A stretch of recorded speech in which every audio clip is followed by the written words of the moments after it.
My name is Samantha Skyring and I'm the CEO and the founder of Oryx Desert Salt. Desert salt versus sea salt. So Oryx comes from a remote, pristine part of the Kalahari Desert in southern Africa, an area that is 9 million square hectares. The closest town to our salt pan is 175 miles away, so the whole region is uninhabitable. It reaches temperatures of 120 degrees Fahrenheit. Our salt pan is 5,000 hectares, and they discovered underground a 55 million ton salt lake, fed by underground rivers that flow 100 and 300 feet underground through rock strata that have been geoscientifically tested at 280 to 300 million years old. So as the rivers flow through these ancient rock strata, they pick up the vital minerals and trace elements together with the sodium chloride, the salt. It converges in this underground lake, so it's a renewable, sustainable source. We draw it up onto the lake. It's 100% saturated, and so crystallizes at 120 degrees Fahrenheit in 4 weeks. We add nothing and we take nothing away. So it's pure crystal white salt filled with all the essential minerals and trace elements. The only thing that's added is the beautiful Kalahari hot sun, the wind, the stars, and the moonshine. And it actually tastes different. So if you were to grind Oryx salt onto your hand and have a lick, and then you grind sea salt onto your hand and have a taste, and any brand of sea salt, there's quite a significant taste difference. Oryx is a very round, full, gentle flavor. Some chefs call it a sweet salt, versus sea salt that tends to only pick up the salt, bitter taste buds. And so it's much sharper, whereas Oryx actually has a full, gentle flavor. You know you're in Africa when you hear the hardy-dahs.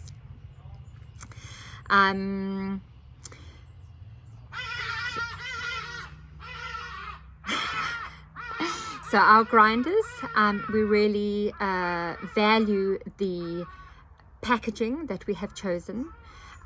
We have glass bottles that have the logo printed on and baked on, so it's not a sticky tacky label that gets dirty.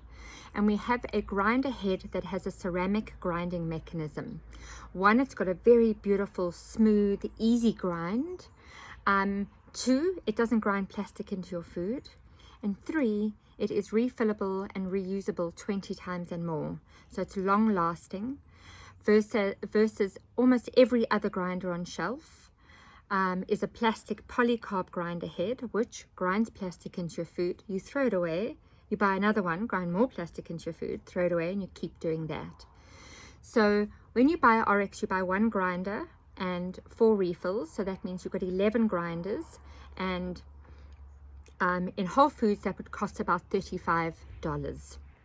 Whereas if you were to buy another brand of grinders, you would buy 11 grinders, possibly for a similar price at $7. So you'd pay $77 versus the $35, and then you would still keep buying refills and you wouldn't throw our grinder away. So our motto is refill, not landfill. And last year we saved about 500,000 bottles and heads from landfill or from being recycled, because our consumers are refilling their grinders. It's really important for us that we're making a difference and we're giving back. And so from the very beginning, 12 years ago, we've been giving donations monthly to the Kalahari San community, to the Komani, San and Mia communities up in the Kalahari Transfrontier Park. So our donations go towards education and any specific needs that the community is needing support with. And then the brand, why an Oryx?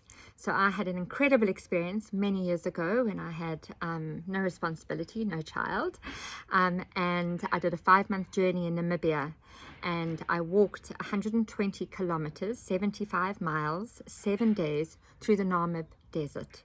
And I had incredibly awesome, powerful face-to-face connections with the Oryx gazelle. And so when 7 years later I wanted to brand our product, that was the image, this beautiful masked creature that came to mind. And once I'd chosen it as the logo, I then discovered that some Oryx can go their entire lives without drinking water, but they can't go weeks without licking salt. Salt is so important for their survival in the harsh conditions of the Kalahari.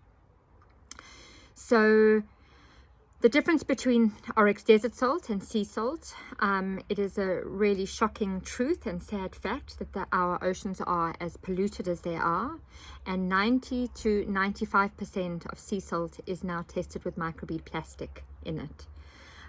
So whatever's in the ocean, you draw it up, and it's sun-dried or oven-dried, is what's in the salt. That doesn't include the 1 billion tons of effluent that is dumped in the oceans annually by the cruise ships. That also doesn't include all of the prescription drugs and the antibiotics and everything else that we consume that ends up in the water and in the oceans. Himalayan salt, thank you Himalayan for creating a global awareness of mineral rich salt and for actually waking us up and switching people off table salt. It was absolutely necessary. Table salt should be illegal, should not be allowed on shelf. Table salt is highly industrialized, processed salt. PVC sears the chloride from salt.